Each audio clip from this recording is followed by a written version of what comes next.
Good morning students. मैं आपको नेताजी का चश्मा पढ़ा रही थी। अभी तक मैंने बताया कि हलदार साहब रोज़ जब चौराहे से गुजरते थे और नेताजी की मूर्ति पर चश्मा बदला हुआ देखते थे तो उन्हें लगता था ये चश्मा किसने बदल दिया। जब पान वाला बताता है कि एक कैप्टन है जो इस चश्मे को बदल देता है तो हलदार साहब ये सोचते थे कैप्टन एक बहुत हट्टा कट्टा आदमी होगा, बहुत सुंदर होगा, फौज में भर्ती होगा। परंतु जब उसको देखते हैं तो वह एक मरियल सा आदमी होता है और कस्बे से गुजरता है। उसके हाथ में क्या होते हैं? चश्मे होते हैं।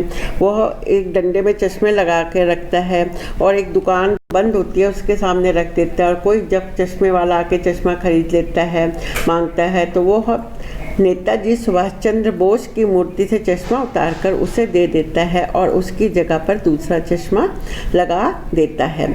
हलदार साहब जब पान वाला चश्मे वाले के मजाक उड़ाता है तो हलदार साहब को यह बात अच्छी नहीं लगती है।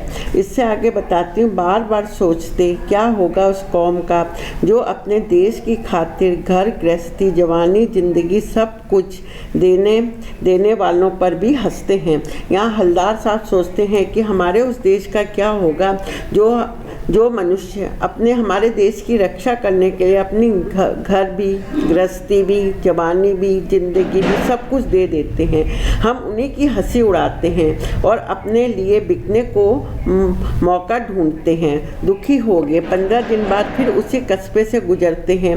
कस्बे में घुसने से पहले ही ख्याल आया कि कस्बे की हृदय स्थली में सुभाष चंद्र बोस की प्रतिमा ही स्थापित होगी, लेकिन सुभाष चंद्र की आंखों पर चश्मा नहीं होगा क्योंकि मास्टर बनाना भूल गया है और कैप्टन मर गया है। सोचा आज वह रुकेंगे नहीं। हलदार साहब ने सोचा था कि अब इस जगह पर वह रुकेंगे नहीं और अपने ड्राइवर से कहते हैं तुम गाड़ी चलाकर सीधे आगे निकल जाना, आज मैं यहाँ पर रुकूंगा नहीं।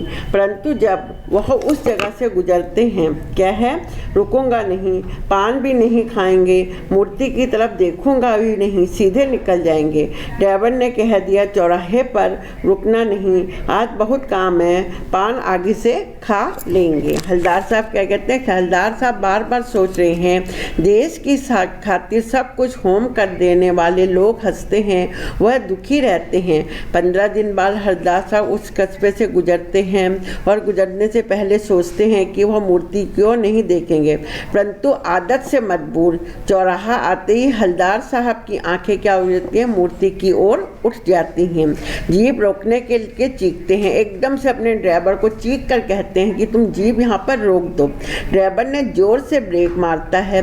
ड्राइवर एकदम जोर से ब्रेक मारता है। लोग देखने लगे। साहब जीप से कूदे, मूर्ति की ओर लपके और मूर्ति के पास जाकर अटेंशन में खड़े हो गए। आज मूर्ति पर सरकंडे कहते हैं कांटों का, लकड़ियों का बना हुआ चश्मा पहनाया हुआ था। हलदार साहब भावुक हो गए और उनकी आंखें भर आई कि हमारे देश में अभी भी देशभक्ति है। चाहे उन्होंने किसी ने भी इस मूर्ति पर चश्मा पहना दिया है, उनके पास कुछ नहीं था, पर उन्होंने सरकंडों का चश्मा बनाकर इस मूर्ति को पूरा कर दिया है। इसका पहला क्वेश्चन है, हलदार साहब के दुखी होने का क्या कारण था? हलदार साहब के दुखी होने का कारण यह था कि मोतीलाल जैसे लोग शहीद और देशभक्तों के मान सम्मान में भूल कर बैठते हैं। इसके अलावा आज युवा पीढ़ी में भी देश प्रेम और देशभक्ति की भावना कमजोर हो रही है। जहां लोग देशभक्ति को मूर्खता समझने लगे हैं, ऐसे देश और जाति का क्या होगा? कैप्टन मर गया। यहाँ कैप्टन किसका प्रतीक है और उसका कहकार व्यवहार हमें क्या प्रेरणा देता है? यहाँ कैप्टन उन लोगों का प्रतीक है जिसके मन में राष्ट्र प्रेम और देशभक्ति की भावना हो।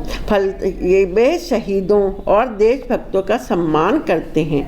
नेताजी की मूर्ति पर चश्मा लगाकर उसका व्यक्तित्व पूरा करने जैसे कार्य से हमें शहीदों तथा देशभक्तों के प्रति आदर एवं श्रद्धा रखने की प्रेरणा मिलती है। हलदार साहब मूर्ति की ओर क्यों नहीं देखना चाहते थे? हलदार साहब मूर्ति की ओर इसलिए नहीं देखना चाहते थे क्योंकि उनका अनुमान था कि कैप्टन के मरने की वजह से नेताजी की मूर्ति पर चश्मा नहीं होगा। ऐसे में वो चश्मा रहित मूर्ति में काल्पनिक रूप से काफ़ी आहत हो चुके थे, इसलिए हवलदार साहब मूर्ति को नहीं देखना चाहते थे। मैंने आपको पढ़ा दिया है, इसके कल मैं और क्वेश्चन आंसर आपके साथ लूँगी।